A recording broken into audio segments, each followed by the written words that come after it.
This video might be controversial depending on what side of the fence you're on, but you know what? We need to talk about these kind of things. The question might be, should coaches and other people in the alternative wellness space, should they be certified or not? Let's talk about it. Now, I feel like I know this topic quite well because I am a life coach, a hypnotherapist, as well as an NLP specialist, and I'm also a hypnosis trainer as well. And so I do come from this with a pretty strong opinion. And now let me first tell you, I'm going to give my justification, my explanation for why I feel this way. Now, although I don't need to defend, explain, or justify, I'm going to. And I like to do that when I talk about things because that way, I always tell my clients this too. You can receive, reject, or modify. And I think you can do that better when I give a little bit of language behind whatever it is I'm saying. So you're going to find me doing that here today. So first of all, for those who don't know it, this space, this alternative wellness space, so that's coaches, it's hypnotists, it's Reiki masters, it's sound healers, fill in the blanks. It's many different modalities such as that. So this is an unregulated industry. What does that mean? It means that it's unregulated and that we do not have to be certified in these. There's no regulating body out there to come knock on our door and ask to see our certifications. And so because of that, some people then therefore don't get any certifications at all. And you could argue, well, if it's unregulated, why do you need to bother? And on the surface and for paperwork wise, yeah, you're right. Maybe why bother? Because again, no one's knocking on your door to double check.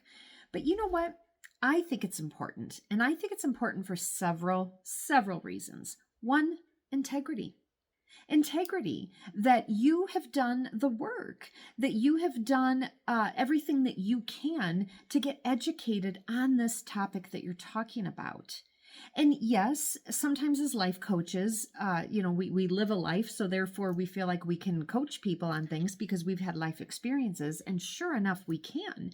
However, I'm still a certified life coach, even though I have 55 years of life that I can glean on, and I do. I will use my personal experiences and things like that to share with my clients and to help them.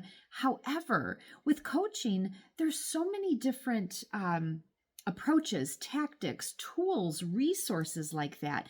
And unless you go to school, you may or may not know those and learn those. But more than just the tools that are available, why? Why do those tools work? And those are the things that you learn when you get certified. And so I'll conclude with that part by just using the word integrity. Doing what you say, saying what you do. And to me, that is in good conscience, I want to be able to let a prospective client know that I'm trained in this and I can truly help you. So that's number one. Number two is a lot of times with the work that we do, we are asking the clients to show up fully, to show up believing that that change is possible, to have an open mind. But then some of the modalities might actually give a client some homework to do. I know with coaching, we do that quite a bit, especially if you might not see that client, maybe you're going to see them a couple of times a month or something like that. So you might want to give them certain things to do in between sessions so that they can continue to move themselves forward. Well, to me, right there, if we are asking our clients to pony up and to do homework and to do something, don't you think we should have done that ourselves? That right there alone, I think, is probably one of the biggest reasons why we should be certified, is we're walking the walk, we're talking the talk. And now I know when I ask my clients to do something, I can say it in good faith because I did the work myself and I know how valuable it is.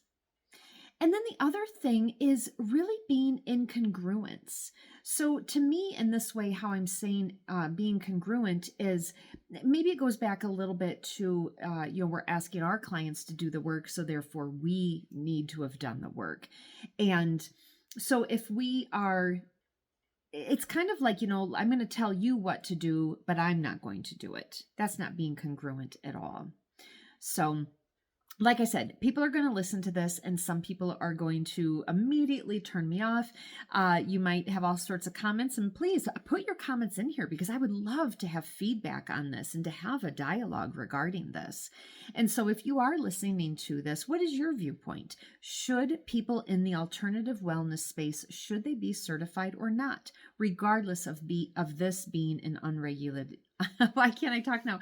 Regardless of this being an unregulated industry. And then the other thing I just want to say too is, now I do need to tell you, I come from this rather biased, because I'm certified in all of my credentials that I hold. I'm also certified to certify others in hypnosis. And I'm going to tell you one thing with that certification. I teach my students the scope of practice. It's so important to know what is the wheelhouse that you can and should work within, and then why is that important. So that is something that is really, really important. And then just the ethics of our work. And to me, if you bypass going to any kind of certification, you miss all of those things. And yes, you can assume that a lot of that is common sense, but you know what? It isn't always. And even if you think it is, it's always worthy of hearing it and to hear why it is so important. So, and then also, I guess just in conclusion, this too is another way for you to stand out, right? I mean, for me, if I see certified or licensed, like a licensed clinical psychologist or something like that, I know they've done the work. I know that they're qualified to help me. And so that's one way to help you stand out. But to me, the biggest reason why I believe people in this alternative wellness space should be certified is because you are going before your clients. And what that means is, and not that we're perfect, because we're humans, so nobody is perfect. But what I mean is that we know how to do the work, not only for ourselves, but also if this is going to be our career, well, why not take it seriously? And to get a certification in this field is a great way to show how you're going to take this seriously.